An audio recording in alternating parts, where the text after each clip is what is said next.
So still a bit of a bumpy map for them, and maybe a chance for Heretics. What we've seen from Heretics so far, I agree in terms of if the death to be more excited, Tim, is of course seeing Alamar jumping across the running around in that solid snake and looking to cause a bit of bother with the F2. Benja's going to start things off though, and it's Zara going down first. Okay, 4 versus 4 as Lolo manages to find A good bit of damage, looking for the challenge himself on towards red, knowing that Shaiko's on his way forwards, but Shaiko just hits him with the 1-2, down he goes. Roma dealt with, and now it's a 4v3 onto site, Tim. 45 seconds, they've got plenty of time when it comes to Church and Arsenal, so G2 don't need to start worrying about time just yet. They can let things pan out and see how they go. Patience pays off. Shaiko finds another. Akwi gets active under the hatch though, but again, this great team play. I've mentioned it a couple of times. We saw it in taking out Riaz. We've just seen it in dealing with the refrag there, taking down Akwi. Great stuff from Stompen. 3 versus 1, 15 seconds. Surely G2 should close this out, but Lolo, he's looking for his... At some point, something has to give. Roteros will go in then and try and remove a little bit of that intel. How about that for an angle? Shaiko takes down Akwi. Absolute beauty. Up through the ceiling. Finds his man on the vertical. But Dora is there for the fight back. Takes down the Capitao. That could be a big loss here because Heretics have still got that catwalk in their power. There's no way Shaiko really should have been getting away with the kill that he did whilst they still had that catwalk. Now, Tim, I'm not a pro player. That much is very apparent and very well established at this point. I think you're selling yourself short, Des. Oh, thanks, Tim. Maybe it's here for a trial at some point. You just never know. Bench getting at least one back, though. That actually might start to turn things around here. Dora, I think, has made a mistake getting out of that window and trying to rejoin the rest of his team. They knew that Garage itself was safe, but the rest of it, oh dear, oh dear. This is their chance to see a round over the line up here, but Lolo is in a great spate. A freebie comes through, Riaz onto a second, and that suddenly completely split things upside down once more. Stomping all alone, has to clutch up against the final 2. Narrowly misses the headshot, but there is no time left. This one should be going the way of Heretics outside of something truly crazy, like the missing Anger plant going down, but they know exactly where he is, and this one, I'm pretty sure, is going to be polished. There we go, job is done. They're doing well again here. They're not giving G2 anything with 2 minutes into the round. You know, they use the power position well. They're allowed to keep the catwalk. They got the kills from there.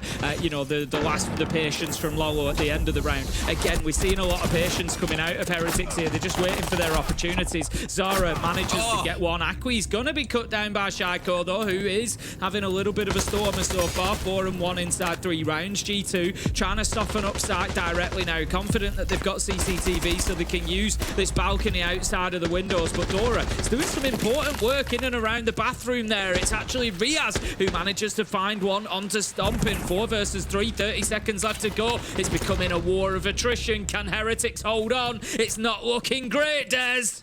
No, I mean, the last round they had 2 kills come out of nowhere, G2. I say out of nowhere. Obviously, it was out of a good bit of play to potentially swing the round back around, but it just didn't quite materialize for them. Here, they've got a golden opportunity, and it's in the man's of that name again, Shaiko. 2 in the round, finally taken down here by Lolo. Plant was going down for a second, but Alamar's pulled off as we're in to the last 7 or so seconds. They have to win this fight, and Benja was just a little bit quicker on the trigger, so G2 take the round. Bottom of main stairs there, looking to pressure Moto. They've got the hatch open as well. They've got Church Wall open. 50 seconds left to go, but there you go. The gadgets are in play. We've got those trip connectors just preventing that Moto hatch drop. Going to be very, very difficult to clear all those out. Shaiko's gone a little early there and died inside of blue ahead of the rest of his team, which means now everyone else has kind of got to play rescue operation. Doki tried to do that, dropping down blue himself to try and replace Shaiko, but also loses his life. This is now bad because G2 have only really now got a threat coming from main stairs and Moto. This is very controllable for Heretics, and they've got the numbers advantage, but a couple of health bars are dangerously low here. They need the shots, and Benja finds one. Ben just hit 2 beauties there, just dipping into them each time. Manages to make it a third. Could be on for an ace here. 2v2, 10 seconds left to go. But look at what's stopping them, Des. That utility that I spoke about. We hear the Razor Bloom. We see the Vulcan canister doing its job. It comes down to a last second of wasting G2 time, of just sort of frustrating them. But start giving themselves up at the beginning. Taken down in lines. Just giving a little bit too much away. Shaiko maybe bitten once, but won't be twice. Shy as he goes in, takes them down on the 1 man shorter than they are already. And there you go, Tim. This is what I mean, the small differences. Last time around he died in that spot. I was like, why is Shaiko waddling in underneath catwalk and dying one-on-one?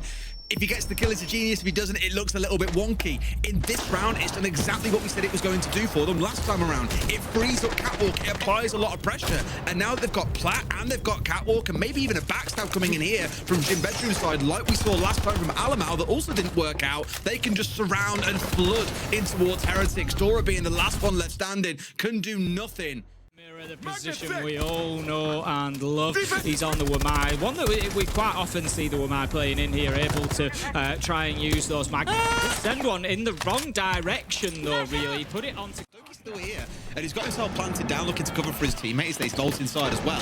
Riaz was the one that I was watching because he was the one meant to be watching that spot, but as that two players slipped by him, and now they were in a spot to almost get the diffuser down, but at the last second, Akwi gets rid of Alamau. Doki getting a second one. That's the Logi player gone. Once again, G2 getting a great advantage here, but what can Lolo do from behind this shield?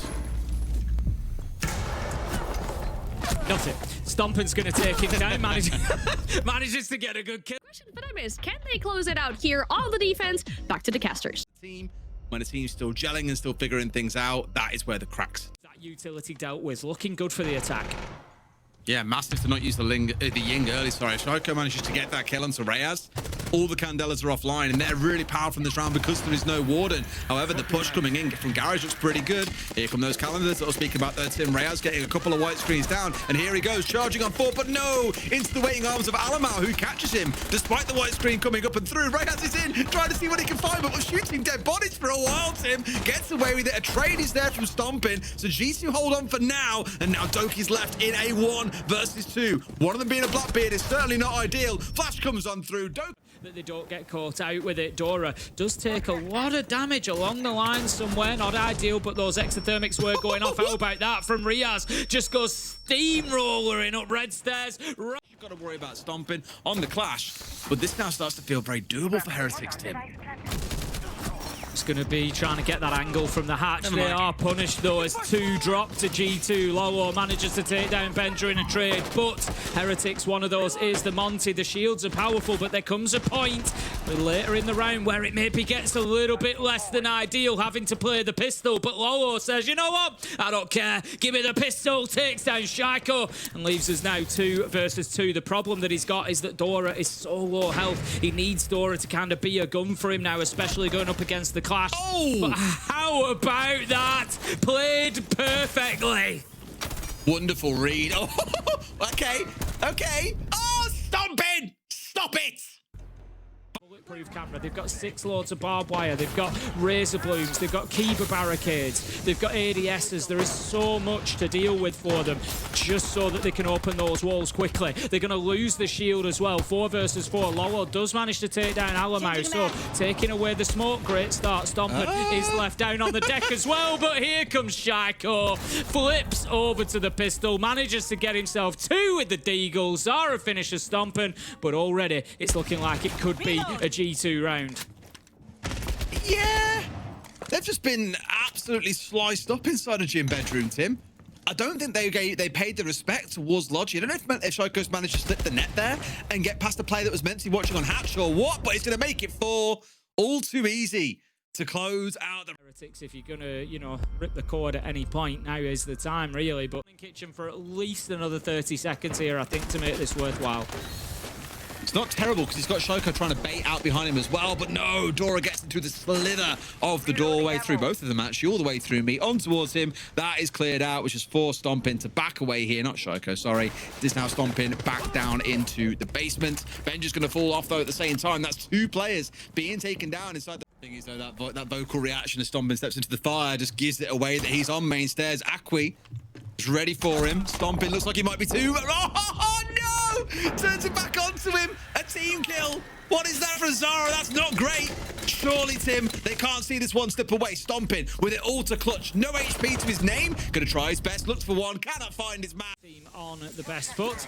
We're going to see the first of the Toxic Babe canisters come out very early. Again, 1 minute 10 into the round. There's a lot of time for them to survive yet. No entry for Riaz this time. It's one of the oldest C4s in the book, and it works out beautifully for Benja. Alley-ooping up over the top and manages to find his man. 5 versus 3 as he doubles down and finds another. Lolo will shut him down, but it looks like a lot of damage is already done. It is. They've got the kills that they need here. Surely, Tim, I was going to say, unless Nolo can do something on the Monty, but you're asking a lot of him there in a 1 versus 3. In that position allows him to shot call better. And overall, I think, yes, individual prowess is saving them.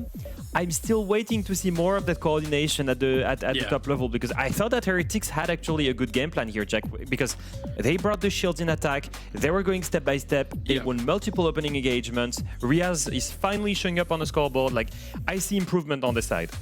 Yeah, I think the reason actually there was a 7-4 victory for G2 and not the fact that we're now still playing overtime is that Heretics really struggled in their late round defenses, as we spoke about at the halftime break, and then G2 had that little bit of individual prowess, that little bit of individual firepower that got them over the line. And I think realistically, I've said this a couple of times now, but G2's judgment realistically for me is going to come at international events, because I think they will be able to make international events on firepower alone. But I think if they continue working on the team play, on the cohesion, on the coordination, it's not expected to come right now. This is only match 2 of this new team. But when it comes later, that's when they can look dangerous. Yeah, they've doubled their rounds 1.